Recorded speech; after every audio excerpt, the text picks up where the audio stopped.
Hey, this is Life with Sean Renee here, back with another video. Like, comment, and subscribe to my channel. This video is about a mother concerned for a concerned mother for son at school.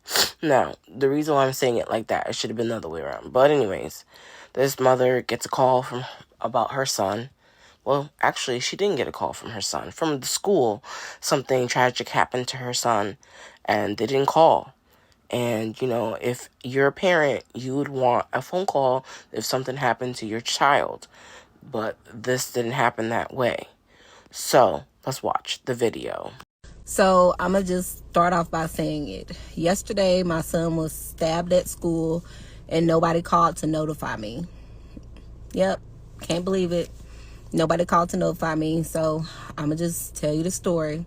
So, yesterday, I went to go pick up my son from school. I was picking him up as a way to congratulate him for doing well in school, because previous to this, he's kind of been struggling. He's been having a hard time in school. So I went to go pick him up, and as I was picking him up, the secretary was like, did the principal call you? I was like, no, the principal didn't call me.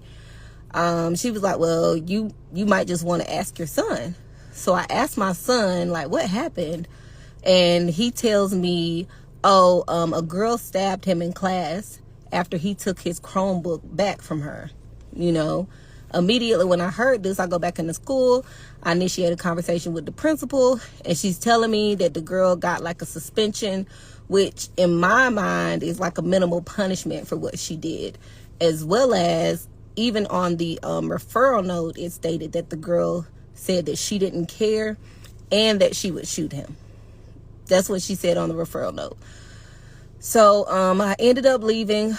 I was still very upset. And because she said that she would shoot him, I knew that I could call the police and make a report just to make sure that there's a wellness check. You know what I mean? Because anytime a child makes a threat, especially this day and age, I feel like the police, or the law states that the police should go out and do a wellness check.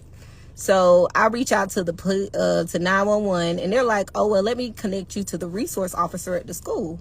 So they connect me to the resource officer at the school, and I'm telling him about the incident, and he's like, I didn't hear anything about this.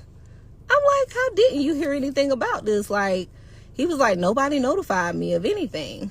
I was like, okay. And actually, he was the substitute resource officer, so he told me that he would get in contact with the other resource officer.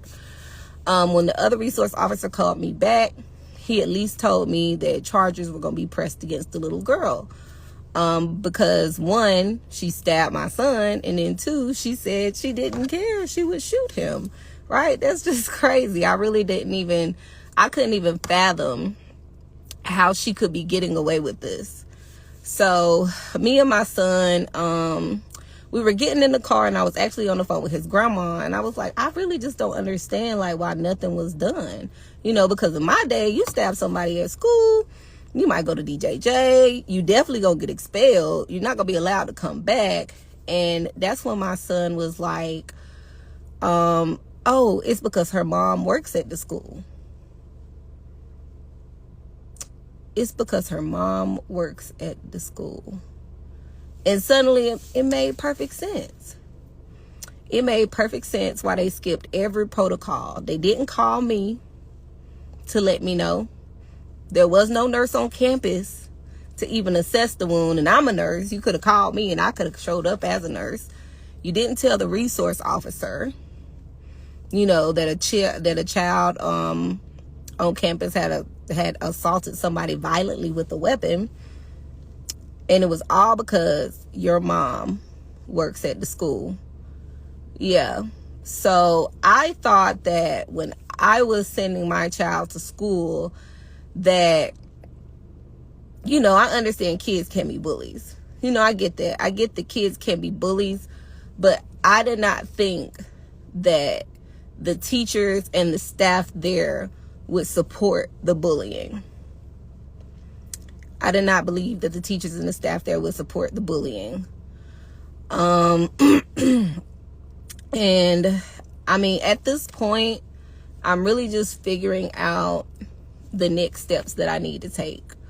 What is the right thing that I need to do? Now, the police officer did say that he was going to file charges on Monday for the girl. But, oh, yeah, my son's 11.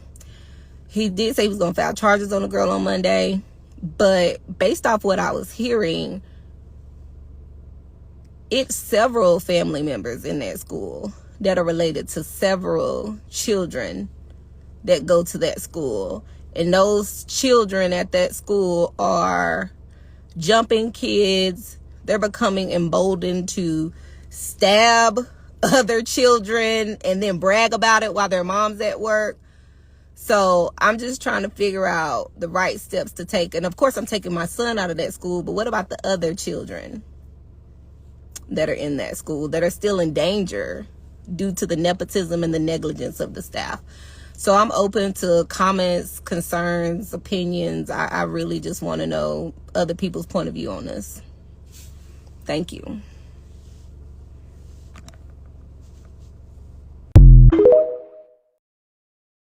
It's so sad that someone can just not tell you when you're supposed to be trusting this person to keep your son safe at school. And then on top of that, you have a whole parent that works at the school. That's why it wasn't told to you. And I feel like that's bad. What you're doing is right. Take your kids out, you file a report, and you let them know, you make a statement. And then on top of that, she's sitting there bragging about it. Nah. No. What you're doing is the right thing to do. If you have any comments about this video, you know what to do. Comment below. This is Life with Shauna Renee, and I'm out. Bye.